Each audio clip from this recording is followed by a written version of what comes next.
का इलाका है जो कराची डिस्ट्रिक्ट में शामिल था। मैंने वो सारी चीज़ें उसमें डालने की कोशिश की है ताकि लोगों को पता चले कि अंग्रेज़ दौर के बाद कराची कहाँ तक फैला हुआ था। और फिर 1962 के बाद जब अयूब खान आए तो मौजूदा कराची हमें जो है वो नज़र आ रहा है। ये कराची, इस कराची के 3 पोर्शन थे, हब, मलीर और कराची। 3 अलग अलग आप इस तरह के स्टेट थे, एक दूसरे से अलग थे। हर एक का अलग अलग अपना कारोबार था। यहाँ मछली का कारोबार, जिस तरह एग्रीकल्चर है, तो हब का अलग सा उनका अपना कारोबार था। फिर अंग्रेज़ ने सारे मिलाकर सारे को कराची में शामिल किया। उस कराची की तारीख को मैंने लिखने की कोशिश की है। बहुत सारे लोग यहाँ बैठे हैं, हमारे उर्दू तारीखदान हैं, उनको ये पता नहीं दे क्या है। जब अंग्रेज़ों ने सर्वे किया था 1896 में, तो ओल्ड कराची में उस वक्त 6 क्वार्टर थे।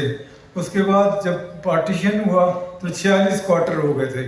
तो जो देही इलाका था, कायदे आज़म के मज़ार से शेरशाह का इलाका, या अपने जिना जो हॉस्पिटल है, उससे ऊपर देही इलाका था कराची लोकल बोर्ड का, उसमें देह थे। कराची में 92 दे कराची में थे, पूरे सिंध में। लेकिन कराची के जो ओल्ड एरिया को छोड़ के जहाँ क्वार्टर थे, बाकी देश थे। मैंने एक दे पर, जो मुझे रेवेन्यू में वो रिकॉर्ड नहीं मिला, पर हैदराबाद में जाके उस रिकॉर्ड को मैंने हासिल किया। वो एक जो दे, उसकी मीनिंग, उसका नाम, उसकी पॉपुलेशन, सब के सब आपको इस किताब में मिलेगी। जहाँ तक हफीज़ साहब ने आपको प्रेजेंटेशन दी है, तो बहुत सारी तस्वीरें मैंने उस किताब में दी हैं, और जिनके बारे में अगर फ़कीर चाहे मैं उनकी हेल्प भी कर सकता हूँ। कि मेरी जो किताब आई रिसेंटली, कराची की मशहूर इमारतें अंग्रेज़ दौर की, उसमें बहुत सारी इमारतों का जिक्र है। एक और किताब मेरी इंशाल्लाह 1 महीने 2 महीने में आ जाएगी, एक तस्वीर एक कहानी। उसमें हर बिल्डिंग की एक तस्वीर है, उसकी कहानी है। ये बिल्डिंग कैसे बनी, किसने बनाई, किस तरह बनी, उसमें बहुत सारी चीज़ें शामिल हैं। दुआ करें किताब जल्दी आ जाए। तो इसी तरह मैंने कराची को जो है वो डिस्कवर करने की कोशिश की। अभी बहुत सारा काम है। मेरे लिहारी पर किताब है, वो उर्दू में है, बहुत जल्द वो भी आप लोगों के हाथों में होगी। तो इसके साथ कराची पे काम करने की ज़रूरत है। कराची के क्वार्टर्स हैं, उन पे काम करने की ज़रूरत है। 46 क्वार्टर्स हैं, हर एक क्वार्टर्स को मैंने अलग लिया है। ये क्वार्टर की एरिया कौन से, इसका नाम किया था पहले, अब उसका नाम क्या है, उस क्वार्टर में कौन सी बिल्डिंग है, उस क्वार्टर में कौन से रास्ते हैं, उनके पहले नाम क्या थे, वो लोग कौन थे, अब किसके नाम पर है। वो सारे बहुत सारे नाम तब्दील कर दिए गए।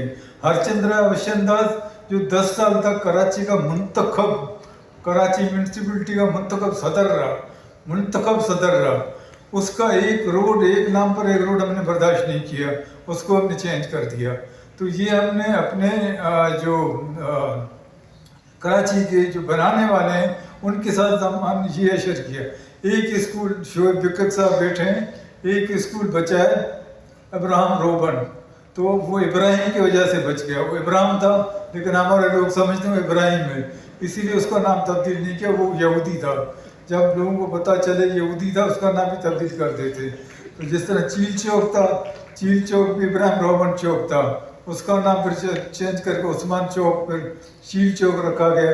तो ये उस पर भी एक किताब अलग से लिखने की ज़रूरत है। मैंने कुछ चीज़ें दी हैं अपनी इस किताब में, जो जिस पर डिस्कशन हो रही है हिंदी में, अंग्रेज़ी में, तो उस पर डिस्कशन हो रही थी इस किताब में। उसमें बहुत सारी चीज़ें ये मैंने दी, किस तरह ये नाम जो है वो तब्दील किए गए। ओझा कैंपस है दीपचंद टी ओझा के नाम पर। जब मैंने आर्टिकल लिखा, वो इंग्लिश में किसी मैगजीन में छपा, तो उसके पोते ने अमेरिका से रब्ता किया ईमेल पर मुझसे कि मैं उसका पोता हूँ, मैं आना चाहता हूँ, उस इदारे को देखना चाहता हूँ जो मेरे दादा ने बनाया था। फिर मैंने ओझा वालों से बात की, उनको एड्रेसेस दिए कि आप इनसे रब्ता करें, ये आना चाहते हैं, इसको देखना चाहते हैं, लेकिन वो नहीं आ सके। कराची के हालात कुछ ऐसे थे, वो नहीं आ सके। तो इन सारी चीज़ों पर लिखने की, लोगों को बताने की ज़रूरत है। मुझे खुशी हो रही है जितने नौजवान आ रहे हैं यूनिवर्सिटी से, कोई भी ज़बान बोलने वाला, सिंधी बोलने वाला हो, उर्दू बोलने वाला हो, पंजाबी, बलूची, उन सबका इंटरेस्ट है तारीख की तरफ और रिसर्च की तरफ आना चाहते हैं, उनको गाइड करने की ज़रूरत है। हमारे यूनिवर्सिटी में इस तरह की चीज़ें हैं ही नहीं, हम पढ़ाते नहीं हैं, हम सारा झूठ पढ़ा रहे हैं अपने यूनिवर्सिटी में तारीख को लेकर। उसको दुरुस्त करने की ज़रूरत है। हमारी ये तारीख है, इसको हमें लोगों तक, नौजवानों तक पहुंचाने की ज़रूरत है। जहाँ पर सिंध की तारीख का ताल्लुक है तो आजकल बहुत सारे डिस्ट्रिक्ट हैं, शहर हैं, उन पे लोग गज़ेटियर लिख रहे हैं, बहुत अच्छी चीज़ है। ये सारी चीज़ें अगर कंप्लीट हो जाएं तो कल्चर डिपार्टमेंट है, बाकी इदारे हैं, सिंधी अदबी बोर्ड है, उन सबको ये एक जगह जमा करके ताकि 20-22 वाल्यूम अगर हो जाएं तो सिंध की एक तारीख एक जगह जमा हो जाएगी। जिस तरह मैंने कराची पे काम किया, जैकबाबाद पे, हैदराबाद पे, शिकारपुर पे, सब पे लोग काम कर रहे हैं, उनको एक जगह करने की ज़रूरत है। इस तरह हम सिंध के तारीख को जोड़ सकते हैं, लोगों तक पहुंचा सकते हैं। तो ये सारा काम जो है वो करने की ज़रूरत है। डॉक्टर अयूब शेख ने